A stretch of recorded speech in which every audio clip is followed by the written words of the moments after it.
So yan ang unit ni Sir Saimar. Madumi na ba? So i-finish ko pa yan kasi hindi ba ito lahat na finish. I-testing ko lang para pag na tapos sa testing saka ko siya i-finish talaga. So ang unit ni Sir is budget mill na 4 inches yung receiver na standard. Wala siyang kulay. 18 inches yung barrel niya. Malamig kasi maulan. May bagyo. With silencer, tapos 0.38 liter na tank niya, pina-upgrade. Meron siyang bipod, scope na 6 to 24 by 6 to 24 by 40, yung maliit lang pang hunting.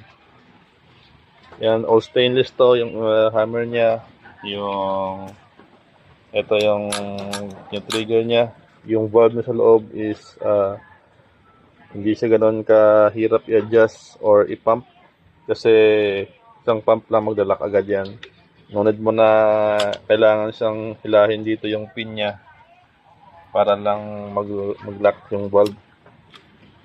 So yan, testing natin doon sa 25. So taas tayo na nag-barrel end disc ako nito. So doon natin makikita sa taas. Tingnan natin doon. Kailangan natin i-testing to kahit masama yung panahon kasi kailangan talaga umusad to. Yan, merong bagyo ngayon dito. Kaya doon sa pwesto ko may nagtatrabaho doon kaya hindi doon pwede. So dito muna. Bar indexing ko tad-tad na. Yan, yung mga tama yan kanina. Yan. So dito tayo sa bandang dito siguro. Yan, kasi wala pang tama dito sa 6 na line na to. Yan. Sa 2, 3, 4, 5. So basta dito banda sa part na to. So yan, tad-tad na yan sa barrel indexing kanina yan. Oh. Yung testing ko kanina. So break tayo dyan sa pwesto. Yan o. Sa mga panahon talagang mas pa ng hangin. Tingnan natin doon sa papel. Ito naka-connect yung tank niya kasi naubos yung hangin.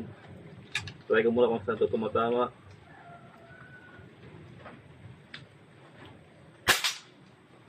Oh, saan ba? Hindi ko makita. Ulit. Yun. Doon tayo sa left side, bandang taas.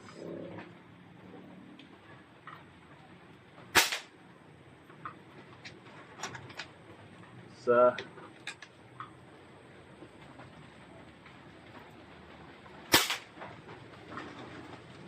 dalawa.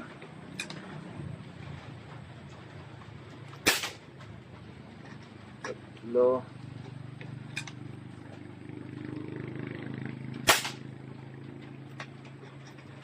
Apat.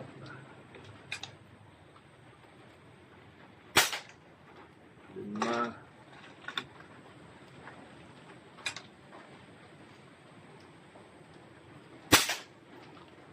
6.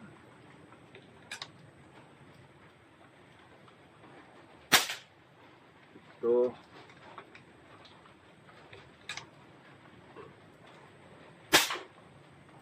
8. 9.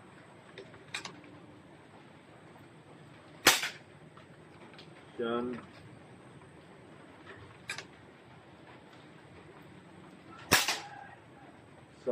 Ayun, sakto lang. Liit lang din, pero pwede na sa hunting. Wala na siyang hangin, nasa 2,000 na lang. So yan,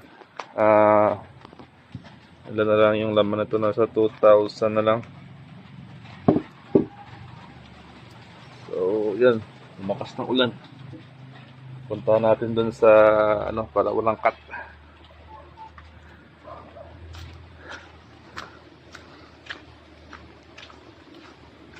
So ang price niyan ng standard namin, pang hunting lang to, nasa 23.9 unit only. Yan. So hindi siya ganun talaga ka Ito 10 shots. Yan, liit lang din sa hunting, tatama ano yan. Around 25 cent.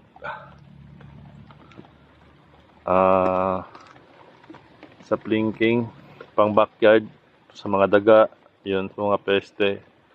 So, tatama ka yan. 25 cents pasok yan sa plinking. Yan lang, yan. Yan yung mga bat pa na 8 testing. Pang bat. Ito, magandang klaseng kahoy, napaka tawag yan. Yung matandang kahoy, yung pinakapuno talaga. Yan. Dito yan sa standard. So, ito pa, marami pa dito. Ano? So, yan. Sa testing natin. Sa unit ni Sir Saimar na complete set. So, may mga ano siya dito. Tawag dyan. Yan ang puti na yan. Ano yan? Shim. Kasi pag ginamit kung gagamitin natin yung turret na to, so mas maganda kung nasa center siya. Halos konti lang i-adjust mo. Tapos konti na lang yung maikot mo dito. Mas maganda kung may ano dito, shim. Yan, nakaset na yan. Pwede na sila na magamit sa ano, pagdating sa kanya. With bipod na rin to. Yan. All set na. Pang blinking pag bakasyon sir. So, yun lang sa unit na to.